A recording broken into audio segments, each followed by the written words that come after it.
ನಮಸ್ಕಾರ ವೀಕ್ಷಕರೇ, ಶ್ರೀಗಿರಿ ವಾರ್ತೆಗರಿಗೆ ಸ್ವಾಗತ. ನಾನು ನಿಮ್ಮ ಗ್ರಹೇಶ್ವರ ಗಾರ್ಡಿಗೇಂದ್ರ. ದಿನಾಂಕ ಆಗಸ್ಟ್ 4, 2025ರಂದು ಈ ಸಾಲಿನ ನಾಡಹಬ್ಬ ದಸರಾ ಮಹೋತ್ಸವ ದಸರಾ ಗಜಪಯಣದೊಂದಿಗೆ ಚಾಲನೆ ದೊರೆಯಿತು. ದಸರಾ ಪ್ರಮುಖ ಆಕರ್ಷಣೆ ಗಜಪಡೆ. ಅಭಿಮನ್ಯು ನೇತೃತ್ವದ ಮೊದಲ ತಂಡದ 9 ಆನೆಗಳಿಗೆ ಹುಣಸೂರು ತಾಲೂಕಿನ ನಾಗರಹೊಳೆ ಅಭಯಾರಣ್ಯದ ವೀರನಹೊಸಳ್ಳಿ ಗೇಟ್ ಬಳಿ ಸೋಮವಾರ ಕಿಕ್ಕಿರಿದು ಸೇರಿದ್ದ ಜನೋತ್ಸವದ ನಡುವೆ ಪುಷ್ಪಾರ್ಚನೆ ಮೂಲಕ ವಿದ್ಯುಕ್ತವಾಗಿ ಗಜಪಯಣಕ್ಕೆ ಚಾಲನೆ ದೊರೆಯಿತು. ಗಜಪಯಣದ ಕಾರ್ಯಕ್ರಮದಲ್ಲಿ ಅರಣ್ಯ ಇಲಾಖೆ ವತಿಯಿಂದ ಮೊದಲು ತಂಡದ 9 ಆನೆಗಳ ಮಾವುತರು ಕಾವಾಡಿಗಳನ್ನು ಸನ್ಮಾನಿಸಿದರು. ಈ ಸಂದರ್ಭದಲ್ಲಿ ಅರಣ್ಯ ಸಚಿವ ಈಶ್ವರ್ ಖಂಡ್ರೆ, ಸಚಿವ ವೆಂಕಟೇಶ್, ರವಿಶಂಕರ್, ಜಿಟಿ ಹರೀಶ್ ಗೌಡ, ತನ್ವೀರ್ ಸೇಠ್, ಪುಷ್ಪಲತಾ ಅಮರನಾಥ್, ಡಿಸಿಎಫ್ ಪ್ರಭುಗೌಡ, ಜಿಲ್ಲಾಧಿಕಾರಿ ಲಕ್ಷ್ಮೀಕಾಂತ್ ರೆಡ್ಡಿ, ಕೆಪಿಸಿಸಿ ಭಾಸ್ಕರ್, ವಕೀಲರು ಕಾಂತರಾಜ್ ಹಾಗೂ ಮತ್ತಿತರರು ಉಪಸ್ಥಿತರಿದ್ದರು. ಭಾಗವಹಿಸಲಿಕ್ಕೆ ನನಗೆ ಅವಕಾಶ ಸಿಕ್ಕಿದ್ದಕ್ಕಾಗಿ ನಾನು ಕೃತಜ್ಞತೆಗಳನ್ನು ಸಲ್ಲಿಸ್ತಾ ಇದ್ದೇನೆ.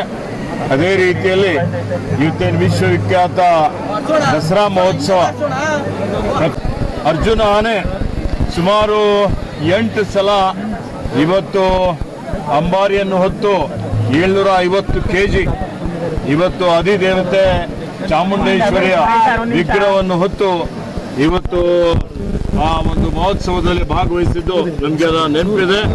ಇವತ್ತು ದುರದೃಷ್ಟವಶಾತ್ ಅರ್ಜುನ್ ನಮ್ಮ ಮಧ್ಯದಲ್ಲಿ ಇಲ್ಲ. ಅರ್ಜುನ್ಗೆ ನಾನು ಸ್ಮರಿಸುತ್ತಾ, ಅರ್ಜುನ್ ಹೆಸರಿನಲ್ಲಿ ಕಾವಾಡಿಗರಿದ್ದಾರೆ, ಇಲ್ಲಿ ಮಾವುತರಿದ್ದಾರೆ. ಅವರಿಗೆ ಇವತ್ತು ಯಾರು ಉತ್ತಮವಾಗಿ ಆನೆ ಸೆರೆ ಇಡುವಂಥ ಕಾರ್ಯಾಚರಣೆಯಲ್ಲಿ ಭಾಗವಹಿಸ್ತಾ ಇದ್ದಾರೆ ಅವರಿಗೆ ಪ್ರಶಸ್ತಿ ಕೊಡುವಂಥದ್ದು ಅರ್ಜುನ ಹೆಸರಿನಲ್ಲಿ ನಾವು ಈ ವರ್ಷ ಪ್ರಾರಂಭ ಮಾಡಿದ್ದೇವೆ. ಇವತ್ತು ವೇದಿಕೆ ಮೇಲೆ ಅವರಿಗೆ ಪ್ರಶಸ್ತಿಯನ್ನು ಕೊಡ್ತೇವೆ. ಮತ್ತು 2 ಕಡೆ ಸ್ಮಾರಕ ಮಾಡಿದ್ದೇವೆ. ಇವತ್ತು ಯಸಳೂರಲ್ಲಿ ಒಂದು ಸ್ಮಾರಕ ಮಾಡಿದ್ದೇವೆ, ಬಳ್ಳಿಯಲ್ಲಿ ಒಂದು ಸ್ಮಾರಕ ಮಾಡಿದ್ದೇವೆ. ಬಳ್ಳಿ ಸ್ಮಾರಕ ನಾನು ಉದ್ಘಾಟನೆ ಮಾಡಿದ್ದೇನೆ. ಯಸಳೂರ ಸ್ಮಾರಕ ಕೆಲವೇ ದಿವಸಗಳಲ್ಲಿ ಉದ್ಘಾಟನೆ ಮಾಡ್ತೇನೆ. ಹೀಗಾಗಿ ಮೊದಲಿನಿಂದಲೂ ನಮ್ಮದೇನೊಂದು ಸಂಪ್ರದಾಯ ಇದೆ.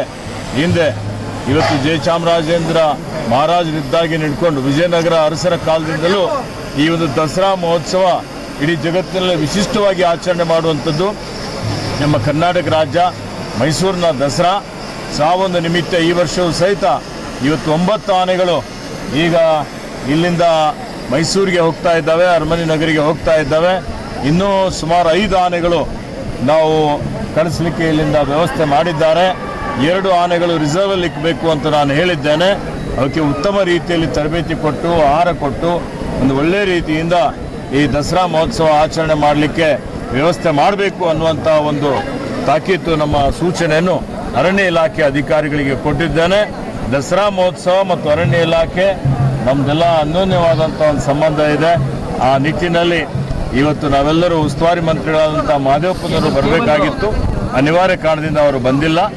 ಮತ್ತು ಸನ್ಮಾನ್ಯ ನಮ್ಮೆಲ್ಲ ನೆಚ್ಚಿನ ನಾಯಕರಾದಂಥ ಶ್ರೀ ಸಿದ್ದರಾಮಯ್ಯಜಿಯವರು, ಉಪಮುಖ್ಯಮಂತ್ರಿ ಆದಂಥ ಶ್ರೀ ಡಿ.ಕೆ. ಶಿವಕುಮಾರ್ ಅವರು, ಎಲ್ಲ ನಮ್ಮ ಸಚಿವ ಸಂಪುಟದ ಸದಸ್ಯರು, ಈ ದಸರಾ ಮಹೋತ್ಸವದಲ್ಲಿ ಶಾಸಕರೆಲ್ಲರೂ ಒಳ ಮೀಸಲಾತಿ ಗಲಾಟೆ ಕೂಡ ಜಾಸ್ತಿ ಆಗಿದೆ. ಈಗ ಒಳ ಮೀಸಲಾತಿ ಈಗಾಗಲೇ ಮಾನ್ಯ ಮುಖ್ಯಮಂತ್ರಿಗಳು ಹೇಳಿದ್ದಾರೆ, ಇದು ಬಗೆಹರಿದಿದೆ.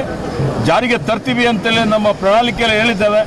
ಸ್ವಲ್ಪ ದಿವಸದಲ್ಲಿ ಜಾರಿಗೆ ಬರ್ತದೆ. ಜಾರಿಗೆ ಬರುವಂಥ ಸಮಯದಲ್ಲಿ ವಿರೋಧ ಪಕ್ಷದವರು ಆ ಟ್ರೈನ್ ನಿಲ್ಲೋ ಹೊತ್ತಿನಲ್ಲಿ ನಿಲ್ಲು ಅಂತ ಹೇಳೋದು, ಟ್ರೈನ್ ಹೋಗೋ ಹೊತ್ತಿನಲ್ಲಿ ಹೋಗು ಅಂತ ಹೇಳೋದು. ಹೆಂಗೆ ಒಳ ಮೀಸಲಾತಿ ಜಾರಿ ಆಗ್ತದೆ ಅಂತ ಗೊತ್ತಿದೆ. ಈ ರೀತಿಯಲ್ಲಿ ಅವರು ಡ್ರಾಮಾ ಮಾಡ್ತಾ ಇದ್ದಾರೆ. ಆದರೆ ಒಳ ಮೀಸಲಾತಿ ಎಲ್ಲರನ್ನೂ ವಿಶ್ವಾಸದಲ್ಲಿ ತೆಗೆದುಕೊಂಡು ನಮ್ಮ ಸರ್ಕಾರ ಜಾರಿ ಮಾಡ್ತದೆ.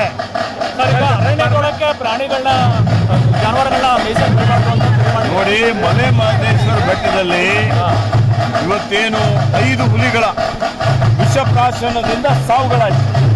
ಆ ಸಾವು ಯಾಕಾಗಿದೆ ಅಂತ ಉನ್ನತ ಮಟ್ಟದ ಅಧಿಕಾರಿಗಳ ಒಂದು ತಂಡವನ್ನು ನಾನು ಕಳಿಸಿದ್ದೆ. ಅವ್ರ ವರದಿಯಲ್ಲಿ ತಮಿಳುನಾಡಿನಿಂದ ಸಾವಿರಾರು ಜಾನುವಾರುಗಳು ನಮ್ಮ ಅರಣ್ಯದಲ್ಲಿ ಬಂದು ಮೇವು ತಿಂದು ಮೇವು ಕಡಿಮೆ ಆಗಿ ಇವತ್ತು ನಮ್ಮ ಅಲ್ಲಿರುವಂಥ ವನ್ಯಜೀವಿಗಳಿಗೆ ಅವರ ಆಹಾರಕ್ಕೆ ತೊಂದರೆ ಆಗ್ತಾ ಇದೆ. ಅದನ್ನು ಹೊರ ರಾಜ್ಯದಿಂದ ಬರುವಂಥ ಜಾನುವಾರುಗಳಿಗೆ ನಿರ್ಬಂಧ ಹಾಕಬೇಕು ಅನ್ನೋಂಥ ರೀತಿಯಲ್ಲಿ ಇವತ್ತು ನಾವು ತೀರ್ಮಾನವನ್ನು ಮಾಡಿದ್ದೇವೆ. ಸ್ಥಳೀಯರಿಗೆ ಯಾರು ಅರಣ್ಯವಾಸಿಗಳಿದ್ದಾರೆ ಅವರಿಗೆ ಯಾವುದೇ ರೀತಿಯ ತೊಂದರೆ ಆಗೋದಿಲ್ಲ. ಕೆಟ್ಟ ವಿಚಾರಗಳಿದ್ದಾವೆ, ಕಾಮ, ಕ್ರೋಧ, ಮೋಹ, ಮದ, ಮತ್ಸರ, ಸ್ವಾರ್ಥ ಇವೆಲ್ಲವನ್ನು ನಿವಾರಣೆ ಮಾಡಿಕೊಂಡು ನಾವು ಉತ್ತಮರಾಗಿ ಶಿಷ್ಟರಾಗಿ ಬಾಳಲಿಕ್ಕೆ ಪ್ರಯತ್ನ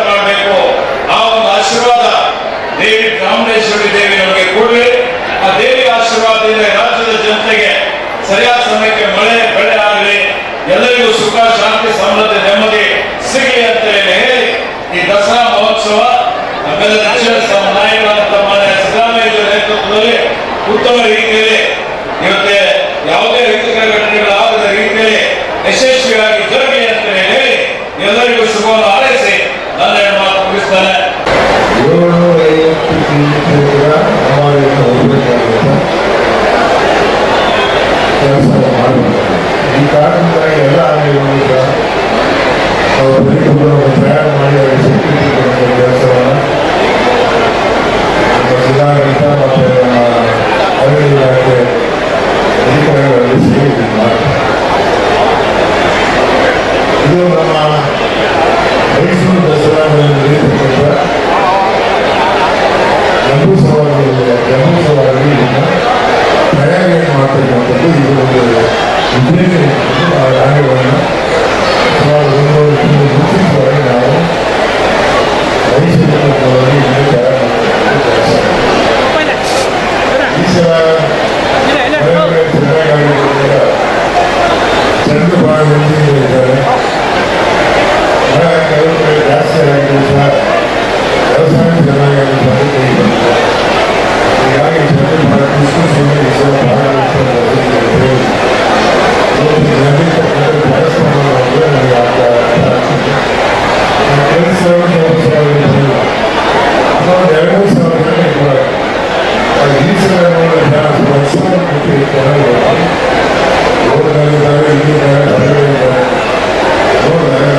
ಸಂತೋಷ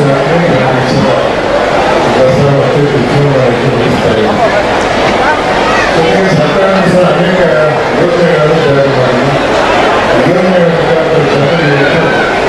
ಪಟ್ಟಣದಲ್ಲಿ ನಡೆಯತಕ್ಕಂಥ ದಸರಾ ಮಹೋತ್ಸವವನ್ನು ಹೆಚ್ಚು ವಿಚಾರಗಳನ್ನು ಹೆಚ್ಚು ಸಹಕಾರಿಯಾಗಿದೆ ಕಾರ್ಯಕ್ರಮ. ಈಗ ಸ್ತ್ರೀಶಕ್ತಿ ಕಾರ್ಯಕ್ರಮ ಸಮಸ್ತ ಜನತೆಗೂ ಸಲ್ತಕ್ಕಂಥ ಗೌರವ ಅಂತ ಹೇಳಿಕ್ಕೆ ನಾನು ಬಯಸ್ತೇನೆ. ಜೊತೆಗೆ ವಿಶೇಷವಾಗಿ ಈಗಾಗಲೇ ಸಾಕಷ್ಟು ವಿಚಾರವನ್ನ ಮಾನ್ಯ ಸಚಿವರು ಇಬ್ಬರು ಸಹ ಮಾತನಾಡಿ ತಿಳಿಸಿದ್ದಾರೆ. ನಮ್ಮ ವೆಂಕಟೇಶಣ್ಣ ಮಾತನಾಡಬೇಕಾದ್ರೆ ಹೇಳೋದು, ನಮ್ಮ ಈ ಭಾಗ ಹುಣಸೂರು ಮತ್ತೆ ಪಿರಿಯಾಪಟ್ಟಣ ಎರಡೂ ಸಹ ಅಕ್ಕಪಕ್ಕ ತಾಲೂಕುಗಳು, ಎರಡು ಕಾಡಂಚಿನ ಪ್ರದೇಶಗಳು. ನಮ್ಮ ಅಲ್ಲಿ ಪಂಚವಳ್ಳಿಯಿಂದ ಪ್ರಾರಂಭ ಆದರೆ ಈ ಕಡೆ ವೀರನಹೊಸಳ್ಳಿ ತನಕನೂ ಸಹ ಆ ತಾಲೂಕು ಅಂಟ್ಕೊಂಡು ಬಂದಂಗೆ ಇದ್ದಾವೆ. ಅಲ್ಲಿಗಾಗಲೇ ಸಮಸ್ಯೆಗಳು, ನಮ್ಮ ರೈತರ ಭಾಗದ ರೈತರ ಸಮಸ್ಯೆಗಳು ದೊಡ್ಡ ಹೇಳುವುದಾದ್ರೆ ಏನಿಲ್ಲ. ಮಾನ್ಯ ಸಚಿವರು ಹೇಳಿದ್ರು ಆಗಲೇ, ನಾವಾಗಲೇ ಅವರಿಗೆ ಮನವಿಯನ್ನ ಕೊಟ್ಟಿದ್ದಕ್ಕೆ ಉತ್ತರವನ್ನು ತಮ್ಮ ಭಾಷಣದಲ್ಲೇ ನಮ್ಮ ಈಶ್ವರ ಖಂಡ್ರೆ ಸಾಹೇಬರು ಕೊಟ್ಟರು. ಅದಕ್ಕಾಗಲೇ ನಾವು ನಮ್ಮ ವೆಂಕಟೇಶಣ್ಣ ಅವರು ಮನವಿ ಮಾಡ್ತಕ್ಕಂಥದ್ದು ಇಷ್ಟೇ, ನಮ್ಮ ಈ ಭಾಗದ ಜನರು ಏನಿದ್ದಾರೆ ಸಣ್ಣ ಸಣ್ಣ ಹಿಡುವಳಿದಾರರು, ಎಲ್ಲರಿಗೂ 1 ಎಕರೆ 2 ಎಕರೆ 3 ಎಕರೆ ಇರ್ತಕ್ಕಂಥದ್ದೇ ಅತಿ ಹೆಚ್ಚು ಇರ್ತಕ್ಕಂಥದ್ದೇ ಸಣ್ಣ ಹಿಡುವಳಿದಾರರು ಈ ಭಾಗದಲ್ಲಿ ಇರ್ತಕ್ಕಂಥದ್ದು. ಅದ್ರ ಜೊತೆಗೆ ಅವರು ಬೆಳೆಗಳನ್ನ ಬೆಳೀತಾರೆ. ಮಾನವ ಮತ್ತು ಪ್ರಾಣಿ ಸಂಘರ್ಷ ನೀವಾಗಲೇ ಹೇಳಿದ್ರಿ, ಅದು ಬಹಳ ಹೆಚ್ಚಾಗಿದೆ. ಕಳೆದ ತಿಂಗಳು ಇಲ್ಲೇ ನಮ್ಮ ನಾಗಪುರ ಆಡಿ ಒಬ್ಬ 28 ವರ್ಷದ ಯುವಕ, ಮಾನ್ಯ ಸಚಿವರು, ಒಬ್ಬ 28 ವರ್ಷದ ಯುವಕ ಮೊನ್ನೆ ಹುಲಿ ದಾಳಿಗೆ ತುತ್ತಾಗಿ ಮೃತಪಟ್ಟಿದ್ದಾರೆ. ಈಗ ತಾನೇ ಕಳೆದ ತಿಂಗಳು. ತಾವು ನಮ್ಮ ಅರಣ್ಯ ಸಚಿವರಾಗಿ ಇಡೀ ಕರ್ನಾಟಕದಾದ್ಯಂತ ಬಹಳ ಒಳ್ಳೆಯ ಕೆಲಸ ಕಾರ್ಯಗಳನ್ನ ಮಾಡ್ತಾ ಇದ್ದೀವಿ. ಕಳೆದ ಬಾರಿ ನಾವೆಲ್ಲ ಕೊಟ್ಟಂತ ಒಂದು ಮನವಿಗೆ ಸ್ಪಂದಿಸಿ ಮೃತಪಟ್ಟವರಿಗೆ ಪರಿಹಾರದ ಇದನ್ನು ಸಹ ಜಾಸ್ತಿ ಮೊತ್ತವನ್ನು ಸಹ ಜಾಸ್ತಿ ಮಾಡಿಕೊಟ್ಟಿದ್ದೀವಿ. ಇದಕ್ಕೋಸ್ಕರ ನಿಮಗೆ ವಿಶೇಷವಾದಂತಹ ಧನ್ಯವಾದಗಳನ್ನು ಅರ್ಪಿಸಲಿಕ್ಕೆ ಬಯಸ್ತೇನೆ. ಬಹಳ ಎಫೆಕ್ಟಿವ್ ಆಗಿ ಕೆಲಸ ಮಾಡ್ತಾ ಇದ್ದೀರಿ. ನಮ್ಮ ಈ ಭಾಗದಲ್ಲಿ ಸ್ವಲ್ಪ ಭಾಗ ರೈಲ್ವೆ ಬ್ಯಾರಿಕೇಡಿಂಗ್ ಏನಿದೆ ಸ್ವಲ್ಪ ಬಾಕಿ ಇದೆ. ನಮಗೆ ಮತ್ತೆ ಪಿರಿಯಾಪಟ್ಟಣ ಎರಡಕ್ಕೂ ಸಹ ಇನ್ನೊಂದು ಸ್ವಲ್ಪ ಬಾಕಿ ಉಳಿದಿದೆ. ಆದ್ರಿಂದ ಮುಂದಿನ ದಿನಗಳಲ್ಲಿ ಅದನ್ನ ಮಾಡಿಸ್ಕೊಡ್ಬೇಕು ಅಂತಕ್ಕಂಥ ಮನವಿಯನ್ನ ತಮ್ಮಲ್ಲಿ ಮಾಡ್ತೀನಿ. ಜೊತೆಗೆ ನಮ್ಗೇನಾಗಿದೆ, ಬೆಳೆದಂತ ಬೆಳೆಗಳಿಗೆ ಪ್ರಾಣಿಗಳು ಬಂದು ತಿಂತಾ ಇದ್ದೇವೆ. ಸಾಧ್ಯವಾದ್ರೆ ಅದಕ್ಕೊಂದು ಮೆಷನ್ನು ಸಹ ನಿರ್ಮಾಣ ಮಾಡಿಕೊಳ್ಳಿಕ್ಕೆ ಒಂದು ವಿಶೇಷವಾದಂತಹ ಮನವಿಯನ್ನ ಈ ಸಂದರ್ಭದಲ್ಲಿ ನಾನಿಬ್ಬರು ಸಚಿವರುಗಳು ಸಹ ಇದ್ದೀರಿ, ವೆಂಕಟೇಶಣ್ಣ ಅವರು ತಾವು ಇಬ್ಬರು ಸಹ ಇದ್ದೀರಿ. ತಮ್ಮಲ್ಲಿ ಮನವಿ ಮಾಡ್ತಕ್ಕಂಥ ರೈಲ್ವೆ ಬ್ಯಾರಿಕೇಡಿಂಗ್ ಹಾಕಿದ್ದೀರಿ, ಅದಕ್ಕೆ ಸ್ವಲ್ಪ ಮೆಷನ್ನು ಸಹ ಹಾಕೊಟ್ರೆ ಈ ಬೆಳೆಯನ್ನ ಬೆಳೀತಾ ಇರ್ತಕ್ಕಂಥ ರೈತರಿಗೆ ಪ್ರೊಟೆಕ್ಷನ್ ಸಿಗುತ್ತೆ ಅಂತಕ್ಕಂಥ ಮನವಿಯನ್ನ ತಮ್ಮಲ್ಲಿ ಮಾಡಲಿಕ್ಕೆ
ಮತ್ತೆ ಮುಂದಿನ ವಾರ್ತೆಗರಿಯಲ್ಲಿ ಭೇಟಿಯಾಗೋಣ. ಶ್ರೀಗರಿ ನಿಮ್ಮ ಮನದಾಳದ ಗರಿ. ನಮಸ್ಕಾರ. ಶ್ರೀಗರಿ ನಿಮ್ಮ ಮನದಾಳದ ಗರಿ. ಶ್ರೀಗರಿ ನಿಮ್ಮ ಭಾವನೆಗಳ ಗರಿ. ಶ್ರೀಗರಿ ನಾಡಿನ ಹೆಮ್ಮೆಯ ಗರಿ. ಮನೆ ಮನಗಳ ಗರಿದು ಶ್ರೀಗರಿ, ತನು ಮನ ಧನಗಳ ಗರಿದು ಶ್ರೀಗರಿ, ವಿಶ್ವದ ದೇಶದ ನಾಡಿನ ಗರಿದು ಶ್ರೀಗರಿ.